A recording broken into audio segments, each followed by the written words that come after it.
بسم الله الرحمن الرحیم. گله جاربای نزان و جاهل گو هیا واش دین اسلام تونه به ولا فلو یهودی جی حتی به یزیدی جی چنه جنتی کالا مزنن به قرآن پیروز در حق اهل الكتاب هذا فلو یهودی هذا چه بشی رب العالمین مهشیارت که سوره آل عمران آیتا 69 حتى هفتویه که دبي ود طائفة من أهل الكتاب قسمك جبان أهل الكتاب فلو يهودية دخوازن قو لو يضلونكم وبمن الضلالة وجري درخن وجري إسلام يجي الصراط المستقيم جري محمد عليه الصلاة والسلام تخوازن قو درخن لبلي وما يضلون إلا أنفسهم مش خوفي بك كسي جري درناخن لبلي حياة واجبيتنا الله تعالى يدي بان الوقت كده أي أهل الكتاب أي خدي كتاب فلو يهودي لما تكفرون بآيات الله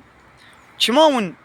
دبنا كافر بآيات الله تعالى يعني فان آيات الله تعالى في قرآن بيروز قومش محمد عليه الصلاة والسلام رشانية شماون إنكار دكن ونزانو قوم محمد حق بيخمبر جيد التوراة وإنجيلا خدا ونوصف نشاني بيد بينن شماون دبنا كافر بي وأنتم تشهدون ونبخشي شاهدن التوراة وإنجيلا خدا ووصف نشاني بيد تيام أبال بدر الله تعالى بحث أهل الكتابات كده بكافرن إنكار دكن آيات الله تعالى إنكار دكن إكسا كي آيات الله تعالى إنكار بكي هل بد جهوي جهنم يا ديسا رب العالمين يا أهل الكتاب أي خدي كتابي يعني فالله يهودي لما تلبسون الحق بالباطل كما من حق وباطل تبلي هبدودكن وتكتمون الحق ومن حقية بشير وأنتم تعلمون ومن زاننجي فان بنو إسرائيلية تذكر فان فلو يهودي أهل الكتاب إف البي توراة وإنجيل قويا تشنن راس دقوتن جوي توراة وإنجيل أخوات تشنن الحسابي وابانا دقوتن تشنن الحسابي وابانا وكا وصف نشاني محمد عليه الصلاة والسلام قال الله تعالى ده توراة وإنجيل ده جوار قوتمو أو دفا شارتن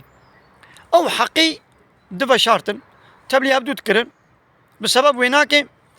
إنسانا ملتي واي نزاني نخوندفان إيمان بمحمد بيغمبر عليه الصلاة والسلام نتاني حقيد بشارتن أبا الله تعالى ببيها هواي بحصافان فلو يهوديات كيف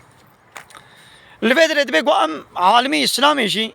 بحرا خوش بي آيتي أم بقرن عليش وارد بشي وقت مسألة ديوار واشترت بشم ليبوكي تفهم بكا يعني أم عالمي إسلامي شي دبيقو أم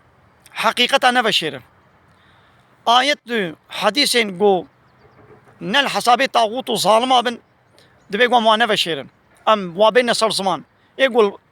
نل حسابي با بارتي سياسيين وكلا يخلق الديمقراطية دبيقو ما نهايتها جي بين صار زمان